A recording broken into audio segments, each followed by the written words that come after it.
Well, given what we just heard from you, is you got a little cold or something like that going on, Steph? Yeah, I'll be all right, though. Just need a day to hopefully kick it to the curve and get back to full strength. But it's good enough to get through the night, but it's getting worse, so I don't want to stay too close or far away from y'all.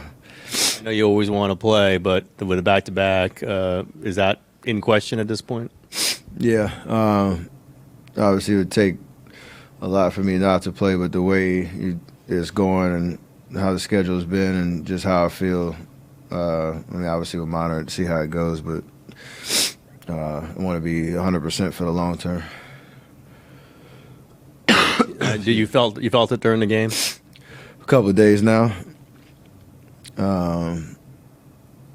After the Milwaukee, Indiana situation, so like I said, I was just trying to dig deep, especially in the second half, to get through the game, knowing Jimmy was out too, and yeah, it was a battle out there, but thankfully we got it done.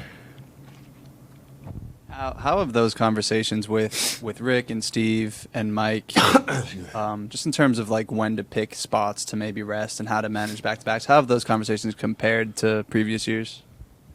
We've only had one, so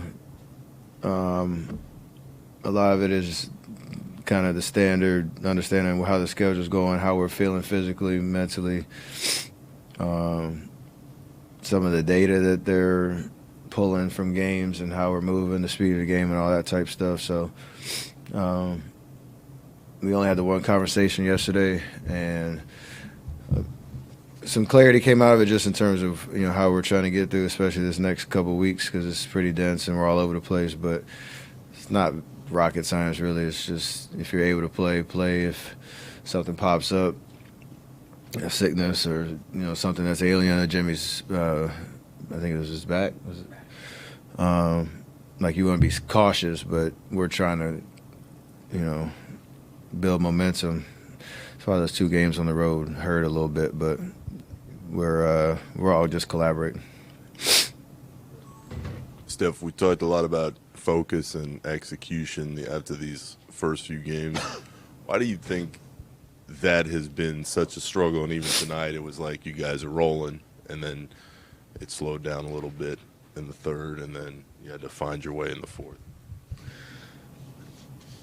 We would like to make everything easy, or make it look easy in the sense of winning games like this. And obviously, we came out the first half strong, built a big lead in the first. They made a run. We responded.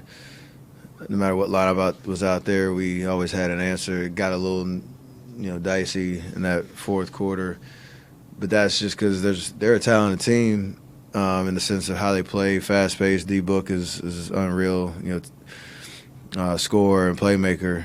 If they're making threes, it's tough, and they switch 1 through 5. I think our last 3 games, including tonight, is just an understanding of how different teams are playing in today's NBA and being, able to adjust to it. And thankfully, we built up a big enough lead that through some of those droughts, we still had some cushion. So we're still getting better.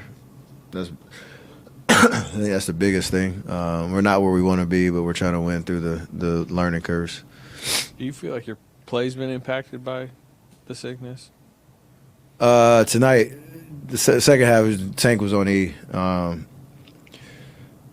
I'm not blaming the air ball on that.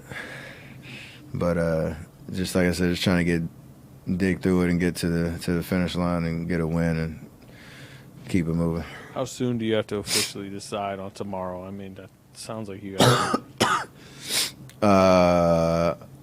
Pretty quick. But I'm going to go see the docs right now and see what's going on.